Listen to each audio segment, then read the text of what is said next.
इस वक्त ईरान में जंग की क्या सूरत हाल है और सीज़ फायर के क्या इम्कानात हैं, इस पर बात करने के लिए तेहरान से हमें सीनियर सहाफ़ी जॉन हुसैन ज्वाइन कर रहे हैं। बहुत शुक्रिया जॉन, प्रोग्राम में अपना कीमती वक्त देने के लिए। जॉन, सबसे पहले तो ये बताइएगा कि हमने तो यही अखबार में या ओवरऑल देखा था कि ट्रंप साहब ने कहा था कि अगले 5 दिन तक एनर्जी प्लांट्स के ऊपर कोई हमला नहीं होगा, लेकिन अभी इतलात ये आ रही हैं कि ईरान में इजराइल ने जो एनर्जी प्लांट्स थे उनके ऊपर हमला किया है। आप बताइए क्या हो रहा है? जी, thank you Susan for having me. Energy plants पर डायरेक्टली हमला नहीं किया। जो गैस बिल्डिंग अथॉरिटी है और एक गैस स्टेशन है जिसके अंदर से पाइपलाइन भी कहा जाता है कि जाती है, उसके ऊपर हमला किया गया है और उसके रद्द अमल में ईरान ने जो है वो जवाबी कार्रवाई भी जो की। रात को आपको नजर आ गया होगा कुवैत के अंदर, यूएई के अंदर, सऊदी अरब के अंदर किस तरीके की कार्रवाई है और साथ ही साथ शदीद हमले इसराइल के अंदर। लोग अंडर एस्टिमेट करते हैं कि शायद इसराइल के ऊपर अटैक नहीं हो रहा, शदीद हमले इसराइल के तमाम south, central, north, east, west तमाम जगहों पे जो ऑक्यूपाइड टेरिटरीज हैं उनके ऊपर हमले किए गए हैं। तो ट्रंप साहब जो बात की उन्होंने 2 घंटे स्टॉक एक्सचेंज खुलने से 2 घंटे पहले जो उन्होंने स्टेटमेंट दिया, उसका मकसद सिर्फ और सिर्फ ये था कि ऑयल प्राइसेस जो है उनको कम किया जाए। लेकिन ये एक हद तक ही ये काम कर सकते हैं। ये अपनी ख्याली दुनिया में जितनी भी चीज़ें कर रहे हैं, इनके ख्याल में कल को जो है वो डील भी, मुझे लग रहा है कि ये ख्वाब में डील भी करके आ जाएंगे और ये कहेंगे कि मैंने डील कर ली, अब मैं ईरान से निकल रहा हूँ वापस। लेकिन ऑन ग्राउंड रियलिटीज ये है कि अभी भी मिसाइलें दागी जा रही हैं इसराइल के ऊपर इस वक्त जब मैं आपसे बात कर रहा हूँ। सो ये क्या रीज़न आपको लगता है कि ये ड्यूल फेस क्यों है? मतलब ट्रंप साहब तो बड़े ऑथेंटिक इंसान बनते हैं। अगर उन्होंने कहा था कि जी अब हम कोई हमला नहीं करेंगे या 5 दिन के लिए तो कुछ नहीं होगा खास तौर पे, तो फिर अचानक से क्या हो जाता है इनको? देखें, एक डिफेंस मैकेनिज्म है जिसको कहते हैं प्रोजेक्शन। डोनाल्ड ट्रंप की पर्सनालिटी अगर एनालाइज करें, अगर कोई साइकोलॉजिस्ट बैठ के एनालाइज करे तो उसको नजर आएगा कि बार बार जो डोनाल्ड ट्रंप कहता है कि मुझसे ईरान बात करना चाहता है, मुझसे ईरान बात करना चाहता है, मैंने डील बहुत अच्छी, मैंने बातचीत कर ली है, तो ये सारी वो ख्वाहिशें हैं जो वो इजहार करते हैं अपने स्टेटमेंट्स के थ्रू। उनको कभी कभार तो खुद भी नहीं पता होता कि वो क्या बात कर रहे हैं। तो एक साथ में बहुत सारे स्टेटमेंट्स। तो इसका मतलब है ईरान का ट्रस्ट इशू तो होगा। जी एब्सोल्युटली, ईरान का ट्रस्ट इशू तो जाहिर है। तीन दफा नेगोशिएशंस, एक दफा आपने जीसीपीओ एग्रीमेंट को जो है वो फेंक दिया, दूसरी 2 दफा आपने नेगोशिएट करके जंग कर ली और तीसरी दफा में तो आपने आयतुल्लाह खामनाई को शहीद किया है। बहुत बड़ी बात है। तो ईरान ने, जैसे कि अभी सिचुएशन नजर आ रही है, एक कतरा भी, 1 मिलीलीटर भी जो है वो बूंद अमेरिका को पास नहीं करवाने दिया, अमेरिका या उसके एलाइज को, और ईरान जो है ड्राइविंग सीट पर बैठा हुआ है सारी चीज़ों के अंदर। अच्छा, एक और चीज़ बताइएगा, सीज़ फायर की बात हो रही है, जंग रुकवाने की बात हो रही है, पाकिस्तान का भी नाम आ रहा है, इजिप्ट, टर्की का भी, कि जी सीज़ फायर के लिए सालसी का किरदार पाकिस्तान भी अदा कर सकता है। अब मुझे बताएं कि क्या ईरान ने किसी को नॉमिनेट किया है कि वो मुज़ाकरात करें, बैठे मुज़ाकरात की टेबल के ऊपर? जी सुजैन, ईरान ने इस वक्त शाहिद, गदर, इमाद, ये सारे ऑफिशियल्स हैं और कहा जा रहा है कि इन सारे ऑफिशियल्स को, खैबर शिकन को भी नॉमिनेट किया है और मुतअद्दिद जो है तफसीलात आ रही हैं कि अब शायद अनऑफिशियल सोर्सेज से कहा जा रहा है कि खुर्रमशहर 4 और सिजील भी इन मुज़ाकरात में शामिल होंगे। देखें, ये जो बातें ट्रंप कहता है कि बात हो रही है और जो खबरों से फैलाया जाता है, बिल्कुल पाकिस्तान कोशिश कर रहा है।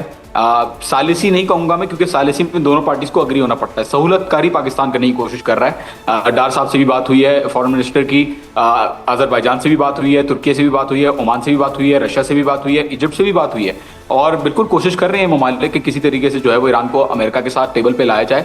लेकिन पहले, जब जंग से पहले ये मुल्कों ने कोशिश की तो अमेरिका ने नहीं सुनी बात। तो कोई गारंटी, जब तक अमेरिका खाली नहीं करता बेसिस को, कोई गारंटी ईरान को समझ में नहीं आ रही कि बात करके फिर दोबारा 2-3 महीने बाद ये हमला ना करना शुरू हो जाए। क्योंकि ये जो अभी नजर आ रहा है जंग के अंदर, अगर बैकडोर पे बात हो भी रही होती तो जंग के अंदर कोई शिद्दत में कमी नजर आ रही होती, अटैक्स दोनों पार्टीज रोकती थी। भले वो माचोइज्म जो है वो पॉलिटिकल लेवल पे दिखा रहे होते हैं, लेकिन इनडायरेक्ट टॉक्स के अंदर भी नजर आता है कि दोनों पार्टीज कुछ प्रिंसिपल्स के ऊपर अग्री कर लेती हैं। उसके ऊपर भी सेटलमेंट ईरान ने नहीं किया और ईरान ने तो कहा है, जैसे कि जुल्फिकारी जो इनके स्पोक्स पर्सन है, उन्होंने जिस तरीके से कहा है कि ट्वीट्स पे जंग नहीं लड़ी जाती, ग्राउंड पे जंग लड़ी जाती है और ये आए तो बहुत, ये जब चाहें ये हमला नहीं करेंगे, जब चाहे हमला कर दिया, जब चाहे बंद कर दिया, ऐसे नहीं चलेगा। ईरान जो है वो कंटिन्यू रखेगा मारना, क्योंकि जाहिर है एक अब जो है वो बहुत हो गया ईरान के लिए कि उन्होंने सैंक्शंस भी बर्दाश्त की और जंगें भी बर्दाश्त की। तो अब ये बर्दाश्त बिल्कुल भी नहीं करेंगे। प्री कंडीशंस ईरान ने दे दी हैं, मुझे जो ऑफिशियल ने बताया, बोला प्री कंडीशंस दे दी हैं। अगर उन प्री कंडीशन को माना जाता है उसके बाद कुछ हो सकता है। कंफ्यूजन पता है कहाँ आ रहा है कि एक टाइम पे ट्रंप साहब फरमाते हैं कि जी अब हम 5 दिन के लिए रोक देंगे, जिससे यही इंप्रेशन मिलता है कि जी क्योंकि ईरान, डेफिनेटली ईरान इस वक्त एक पोजीशन में है लेकिन ऑन द अदर हैंड फिर शायद कोई मूड स्विंग उनको ऐसा आता है कि वो इजराइल से कहते हैं चलो जी अब हमला कर दो। तो ये कंफ्यूजन बहुत ज़्यादा आ रही है कि होना क्या है, ट्रंप साहब क्या चाहते हैं। यहाँ पे मैं एक और सवाल आपसे करना चाहूँगी कि इंटरनेशनल मीडिया ये क्लेम कर रहा है कि पाकिस्तान में शायद जो टॉक्स हैं वो हो सकती हैं। डू यू थिंक कि ऐसा पॉसिबल है कि पाकिस्तान होस्ट करेगा, मुज़ाकरात पे बिठा सकेगा पाकिस्तान जो है यूएसए को और ईरान को, ताकि वो बैठे, ताकि इशू सॉर्ट आउट हो ना, क्योंकि every time there is a new story. Pakistan ने बड़ा अच्छा किरदार जो है रखा है जंग के अंदर कि वो इन्वॉल्व नहीं हुआ अभी तक। ये बड़ी सऊदी अरब के साथ ये बड़ी अच्छी बात है। पाकिस्तान बड़े अच्छे तरीके से स्ट्रेटेजिकली इसको अपने मेंटेन कर रहा है डिप्लोमेसी को। बहरहाल मुझे नहीं लगता, कोशिश जरूर कर रहा है पाकिस्तान कि दोनों पार्टीज को बिठाया जाए, लेकिन मुझे नहीं लगता ये कोशिशें कामयाब होंगी सुजैन, क्योंकि ईरानी जो है इस वक्त बैठने के लिए बिल्कुल भी तैयार नहीं है। और जैसा कि मैंने पहले कहा, कोई गारंटी नहीं है कि आज बैठ जाए, जंग खत्म हो जाए और 3 महीने बाद दोबारा जंग ना कर लें इजराइल और अमेरिका। तो जब तक ये बेसिस खाली नहीं होंगे तब तक आई डोंट थिंक ईरान बैठेगा। अगर बहरहाल ये चीजें हो जाती हैं तो पाकिस्तान के थ्रू, वो भी डायरेक्टली नहीं, इनडायरेक्टली पाकिस्तान के थ्रू अगर कोई चीज़ होगी तो वो कन्वे शायद की जाए, या दूसरे मुल्कों की तरफ से, टर्की की तरफ से, ओमान की तरफ से कन्वे की जाए। लेकिन कोई भी चांस नहीं है, मुझे नहीं लगता। स्टेटमेंट्स भी आ गए हैं और अनऑफिशियली भी बोल दिया है कि कोई भी चांस नहीं है कि अमेरिका के साथ किसी भी तरीके के मुज़ाकरात होंगे until unless these preconditions are met. अच्छा, ये जो अब नए हर्मुज़ को बंद रखा है, जो इसकी स्ट्रेटजी है, ये कहा जा रहा है कि बड़ी कामयाब रही है और ईरान जो है इस स्ट्रेटजी पे अभी तक कायम है। डू यू थिंक कि ये स्ट्रेटजी आगे भी ऐसे ही चलती रहेगी?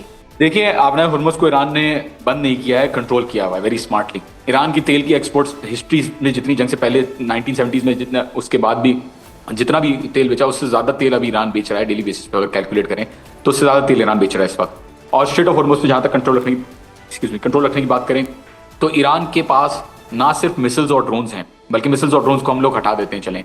ईरान के पास फास्ट अटैक बोट्स हैं और कामिकाजी बोट्स हैं, वो जो सेंड कर सकते हैं टैंकर्स के ऊपर हिट करने के लिए, और वो डिस्ट्रॉय कर देते हैं टैंकर्स को। और हर टैंकर के साथ 2-2 डिस्ट्रॉयर तो अमेरिका नहीं भेज सकता। उन्होंने पहले भी मना कर दिया कि हमारी नेवी सपोर्ट नहीं कर सकती टैंकर्स को, पहली बात। दूसरी बात ये कि अगर लेट्स सपोज शिप्स खत्म करते हैं, सारी नेवी खत्म करते हैं, तो ईरान के पास जो मिनी सबमरीन्स हैं, मिनी सबमरीन्स इतनी मैन्यूवरेबल हैं कि स्ट्रेट ऑफ हॉर्मुज़ के अंदर वो बहुत अच्छी तरीके से, क्योंकि उनका अकूस्टिक सिग्नल भी कम है, वो बनी ही स्ट्रेट ऑफ हॉर्मुज़ के शैलो वाटर्स के लिए हैं। तो अमेरिका की जो न्यूक्लियर सबमरीन जो बड़े साइज की होती हैं वो यहाँ पे मनूवर नहीं कर पाती, और अकूस्टिक सिग्नल भी उनका ज़्यादा होता है, तो वो डिटेक्ट हो जाती हैं। तो इसका एडवांटेज ईरान के पास है सबमरीन्स का। तीसरी चीज़, चलें उसको भी हटा दें सबमरीन्स को, तो तीसरी चीज़ जो है वो माइंस बचती है। माइनिंग जो है वो ईरान कर सकता है, और माइनिंग करने के लिए कोई कश्ती बड़ी भी नहीं चाहिए। माइनिंग जो है वो छोटी कश्तियों के ऊपर भी हो सकती है, और एक माइन भी, अगर 1-2 माइनों का भी खर्चा हुआ किसी टैंकर को तो, या वेसल को, तो वो आगे नहीं बढ़ेंगे क्योंकि उसकी कॉस्ट इतनी ज्यादा होती है। तो ईरान इनडेफिनेटली, देखें सुजैन, जब एक मुट्ठी बराबर हुदी अमेरिका को 2023 से लेकर 2025 तक रुला सकते हैं रेड सी के अंदर, बाबल मंदब के अंदर 176 वेसल्स को डिस्ट्रॉय कर सकते हैं, एलियात पोर्ट को बैंकरप्ट कर सकते हैं, तो आई थिंक, और अमेरिका ने फिर सीज फायर की, बोला भाई प्लीज आप हमें ना मारें, हम आपको नहीं मारेंगे। तो आई थिंक ईरान के पास ये कैपेसिटी है कि इनडेफिनेटली स्ट्रेट ऑफ हॉर्मुज़ को एटलीस्ट बंद करके रख सकता है। जॉन, आपके जज्बे से तो ऐसा लग रहा है कि ईरान फुली प्रिपेयर्ड है, चाहे अगले 10 साल जंग चले, ईरान जो है वो तैयार है 10 साल जंग चलाने के लिए।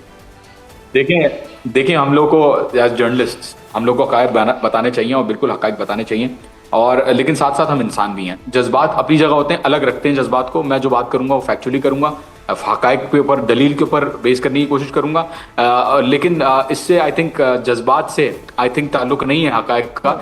एक इंसान जज्बाती होते हुए भी सही बात कर सकता है, एक इंसान हो सकता है सीधा मुंह रख के, फैक्चुअल फेस बना के, न्यूट्रल और बैलेंस बात करने के बावजूद, जैसे CNN और BBC करते हैं, वो आपको गलत खबर जो है वो अंडर द मैसेज, जो डायरेक्ट मैसेज होता है उसके बीच में, फाइन लाइंस के अंदर आपको गलत खबर दे सकते हैं। मेरा जज्बात बिल्कुल अपनी जगह, definitely I think Iran is winning, and I am, जो जिस तरीके का जुल्म और जबर हो रहा है मैं तो बिल्कुल सपोर्ट करता हूं, लेकिन इसका मतलब ये नहीं है कि हक़ाइक़ की रिपोर्टिंग के ऊपर कोई क्वेश्चन जो है वो उठेगा। बहुत शुक्रिया जॉन, बहुत शुक्रिया प्रोग्राम में अपना कीमती वक्त देने के लिए।